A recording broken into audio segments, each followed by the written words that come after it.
Shalom, nous arrivons à la troisième paracha du livre Shemot. Shemot, Vaera, Bo. D'ailleurs, Bo, c'est Bet Aleph, c'est trois, il y a trois makot dans cette paracha. Et donc, c'est la dernière ligne droite pour la sortie d'Égypte, avec le sacrifice que les bénis Israël ils ont fait, le soir de Pessah et tout ce qui s'est passé. En tout cas, la paracha, elle commence avec Bo el Paro, va chez Pharaon. Alors, quel était l'intérêt d'aller chez Pharaon? Le verset nous dit car j'ai endurci son cœur et le cœur de ses serviteurs, les mains shitiotota il est bikirbo, pour mettre mes miracles à l'intérieur de lui. Quel allait être le miracle? Le miracle, c'est les sauterelles. Les sauterelles qui allaient détruire toute l'Égypte. Et on voit cette discussion qu'entre Moshe Rabbeinu et Pharaon. Pharaon qui ramène Moshe Rabbeinu, dit non, partez, mais n'envoyez surtout pas les enfants, parce que il fait le gentil, il dit, je vois qu'il y a du sang dans le désert. Et puisqu'il y a du sang, donc il va y avoir des morts dans le désert. Et quelle était donc, et il voyait juste, mais quelle était l'erreur de Pharaon, c'est qu'il s'est trompé, parce qu'Akadosh Baruch Hu, il a transformé ce sang justement pas dans la mort des Juifs au veau d'or, où il y aurait pu y avoir une chose, mais dans le sang que les bénis Israël ont versé lors de la Brit Mila, quand ils ont fait la circoncision à la fin des 40 ans, avant de rentrer dans la terre d'Israël. Parce que pendant tout la traversée du désert, ils n'ont pas pu faire la Brit Mila parce qu'ils étaient en danger, parce qu'ils étaient dans la route. En tout cas, Moshe Rabbeinu reçoit l'ordre de Dieu, va chez Pharaon. Et la Torah nous dit la raison. Car j'ai endurci son cœur. Et a priori, on peut se poser la question, à quoi ça sert d'aller puisque tu lui as endurci son cœur? Tu viens de me dire que tu lui as endurci son cœur. Pourquoi tu m'envoies? Sur ça, Rachid nous dit un mot extraordinaire. Rachid dit, Bo el Paro ve'atre bo. Va chez Pharaon et préviens-le. Quel est le diouk, le point là dans Rachid? En réalité, Rachid nous a déjà dit que les Makot, qui ont commencé d'ailleurs le premier Menachem Av, et qui ont duré 10 mois, comment elles se passaient?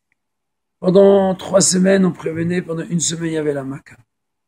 Et ça a duré de mois en mois.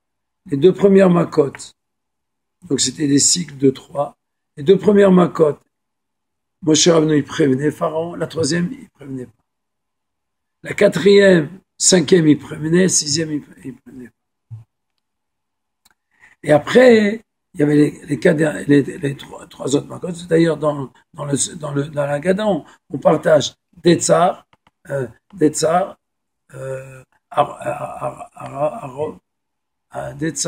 Adash, Bercha. C'est-à-dire, il y a 3 catégories. Donc 3, et la 10e, c'était la mort des premiers qui a été prévue. Rachid nous dit, Shaya Meïd ou Matre. Il prévenait et il témoignait. Quelle différence entre témoigner et prévenir? Témoigner, ça veut dire la chose suivante. Puisque tu t'es pas conduit comme il faut, alors je te témoigne que tel et tel maka va s'appliquer sur toi. Tel et tel plaie va te toucher. Matré, je te préviens. Ça veut dire que je te donne le choix. Je te préviens, si tu fais sortir les Juifs d'Égypte, ben, tu seras tranquille. Et là, si tu ne fais pas sortir d'Égypte, eh ben voilà, tu mérites la plaie qui va s'abattre sur toi. Mais réfléchissons ensemble maintenant sur la 7e Maka, justement, la Maka de Aaron. Le reste. La Maka il nous reste la Maka, excusez-moi, la 8e Maka, la 8e qui était les sauterelles, il nous reste après les ténèbres et après la mort des premiers-nés. Donc la 8e Maka. Dieu dit, va chez Pharaon et va le prévenir comme Rachid dit, parce que je lui ai endurci. Pourquoi? parce que je lui ai endurci le cœur. Rachid nous dit, va le prévenir. Ça veut dire que, d'un côté, tu le préviens, tu lui donnes le choix, et tu donnes, c'est quoi la raison à ça? Parce que j'ai endurci son cœur. A priori, c'est l'inverse. Puisque tu as endurci son cœur, tant tu ne donnes pas le choix. Pourquoi Rachid dit que tu as endurci le cœur?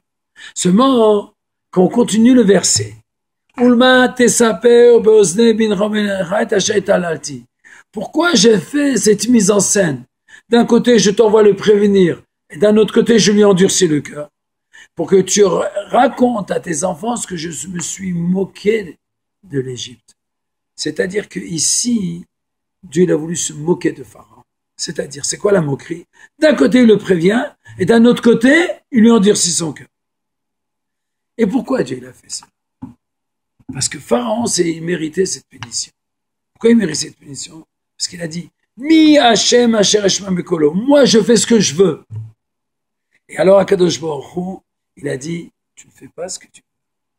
Tu vas voir que les 5 premières makotes, 5 premières plaies, tu vas faire ce que tu veux, tu vas endurcir toi-même ton cœur, mais après, tu voudras les envoyer, mais moi, je t'empêcherai pour dire que ton cœur est dans ma main.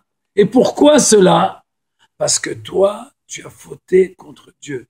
Et puisque tu as fauté contre Dieu, Rachid nous explique que je préfère que ton cœur s'endurcisse, comme ça je pourrais montrer à mes enfants tous les miracles que j'ai fait en Égypte. Et c'est ça la réponse de ce Rachid. Et donc ça vient nous enseigner que nous sommes dans une période où c'est Dieu qui dirige tout. On a une période très difficile. Mais Akadosh Baruch Hu nous dit de ne pas avoir peur, d'aller droit et d'avoir confiance. Akadosh Baruch Hu, il nous met au-dessus de toutes les épreuves. Et Pessah veut dire, d'un côté, avoir pitié aussi d'avoir sauté. Qu'Akadosh Baruch Hu nous aide à sauter en dehors de toutes les épreuves et celles que nous vivons actuellement et de sortir avec la délivrance finale. Amen, Ken Yiratzon, Shabbat Shalom.